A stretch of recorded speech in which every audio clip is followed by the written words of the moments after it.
Obrigado, senhor presidente dessa sessão, Mozarildo Cavalcante, senhoras e senhores senadores, rádio, TV e agência Senado, senhoras e senhores.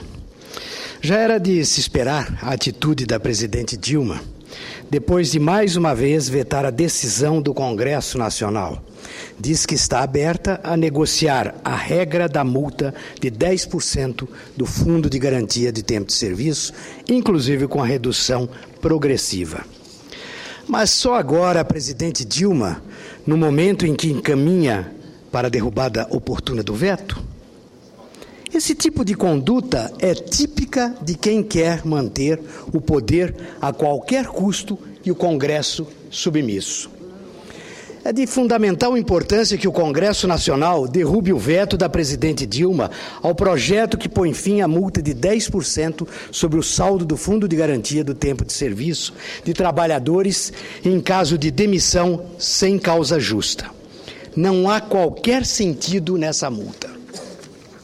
Se for mantida, mostrará mais uma vez como o governo não está nem um pouco preocupado em promover a desoneração do setor produtivo de forma mais ampla e eficaz.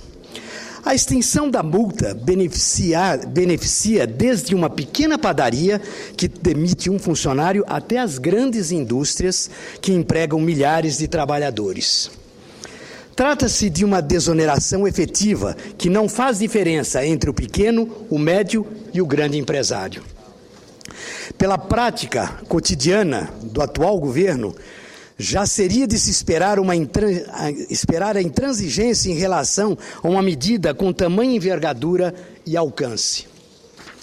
O Poder Executivo, senhor presidente, prefere ceder aos poucos por meio de incentivos pontuais que podem ser retirados a qualquer momento e dificultam o planejamento de médio e longo prazo das empresas. O fato inquestionável é que a multa não se justifica sob qualquer argumento. Durante anos, os empresários arcaram com ônus que não lhes cabia. O prejuízo do Fundo de Garantia de Tempo de Serviço foram oriundos de medidas tomadas pelo governo, ou seja, a correção monetária expurgada pelos planos econômicos Verão e Collor. Se o FGTS foi equilibrado desde 2011, não há razão para manter a multa. É um raciocínio muito semelhante ao da CPMF, que também foi derrubada pelo Congresso Nacional numa demonstração de sintonia com os apelos da sociedade. Rejeitar a CPMF representou uma postura mais firme do Congresso Nacional no sentido de sinalizar para a necessidade de o governo rever as formas de empregar os recursos públicos, muitas vezes desperdiçados com uma máquina gigantesca, lenta e marcada pela corrupção, como vemos agora e mais uma vez no Ministério do Trabalho. Estava demorando muito.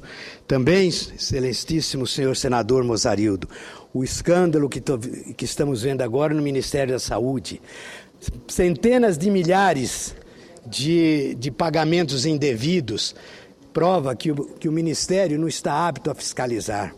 Quer dizer, faz uma cirurgia de próstata numa mulher e um parto num homem. Que país é esse? Que ministério é esse? Que presidente é esta? Rejeitar a CPMF representou uma postura mais firme no Congresso Nacional. Se o Congresso Nacional tivesse mantido a CPMF, ao contrário de se incentivar um Estado moderno, enxuto e ágil, convalidaria uma postura de arrecadação voraz com alta concentração de recursos em poder da União. O Congresso Nacional tem procurado a sintonia com as demandas da sociedade civil ao discutir o fim do voto secreto e a reforma política, entre tantos outros tópicos.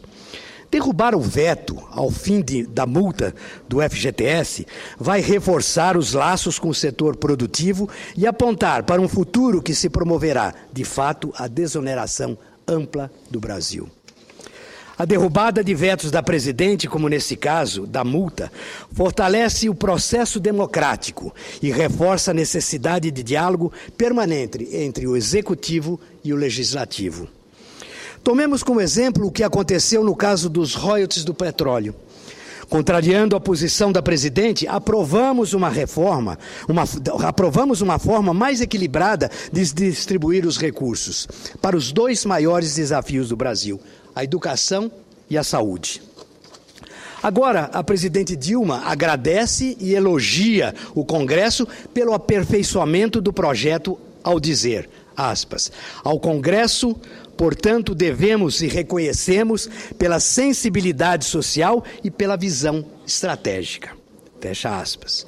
Ora, a desoneração do setor produtivo é igualmente uma questão de estratégia, senhor presidente, de extrema importância para o crescimento do Brasil. Com certeza, a redução da carga tributária é dos inúmeros encargos que recaem sobre as empresas como multa excessiva do FGTS. Precisa ser revisto e contabilizados com a condição de economia emergente do Brasil. Mas não se percebe da parte do governo um desejo claro e firme no sentido de promover uma ampla, necessária e inadiável reforma tributária, que permita mais lastros para investimentos e menos peso sobre a classe média. A proposta de negociar a extensão progressiva da multa, feita nesse momento, é uma manobra clara, oportunista, para tentar acalmar os ânimos. Na prática, o governo quer continuar a onerar por mais algum tempo o setor produtivo, sob o pretexto de que a retirada da multa implicaria impacto significativo no Minha Casa Minha Vida. Mas é válido perguntar se o governo não faria uma economia bem maior caso se dispusesse a fazer uma redução dessa imensa máquina com 39 ministérios e uma injustificável quantidade de cargos comissionados. Num bom e velho ditado, a manutenção da multa do FGTS é dar ao governo a liberdade de fazer cortesia com o chapéu alheio. Aprovar a manutenção da multa é um presente dos mais desejados pela presidente, sobretudo às vésperas das eleições de 2014. A presidente Dilma passou da hora de buscar mais diálogo com o pluralismo político do Congresso Nacional. Aqui, as questões da agenda nacional são debatidas exaustivamente e sob múltiplos enfoques políticos e partidários. A leitura dos anseios dos diversos segmentos da sociedade é feita de forma bem mais ampla pelo Congresso Nacional em razão da própria representatividade política e partidária. Quando o Congresso aprova, senhor presidente, o fim de uma contribuição onerosa para o setor produtivo, com uma multa de 10% do Fundo de Garantia, é porque compreende o quanto se revela prejudicial para as empresas. Nós já dissemos aqui que foram e vão os esforços do presidente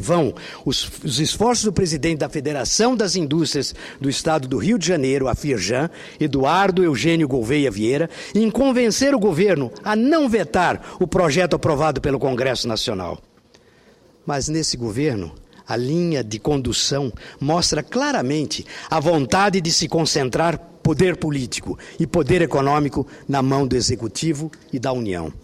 Parece-nos que prevalece a ideia da permanente barganha política com a base aliada e econômica, com todos os segmentos que, de alguma forma, precisam desonerar ou de recursos. Haja vista a última derrubada de vetos que, nas vésperas, foram negociadas, barganhadas com a base do governo. Vejam que o Poder Executivo adota a mesma conduta com os prefeitos, sempre forçados a estarem com os pires na mão. Derrubar o veto é uma maneira eficiente e didática de forçar a presidente a dialogar mais com o Congresso Nacional, legítimo representante dos cidadãos e de todos os membros da Federação. Portanto, senhor presidente, não vemos argumentos razoáveis e plausíveis para a manutenção do veto ao projeto que põe fim a esta injustificável multa de 10% sobre o Fundo de Garantia de Tempo de Serviço. Se rejeitar o veto da presidente Dilma, o Congresso Nacional fará justiça ao setor produtivo e incentivará a manutenção do diálogo mais aberto com o Legislativo. Antes de encerrar, senhor presidente, gostaria de agradecer aos nossos pares da Comissão de Educação que aprovaram um projeto de nossa autoria que altera a Lei de Diretrizes e Bases da Educação Nacional para dar aos programas de mestrado o caráter de formação para a docência e aos seus diplomas a titulação mínima para os ingressos no magistério da educação superior pública. Muito obrigado, senhor presidente.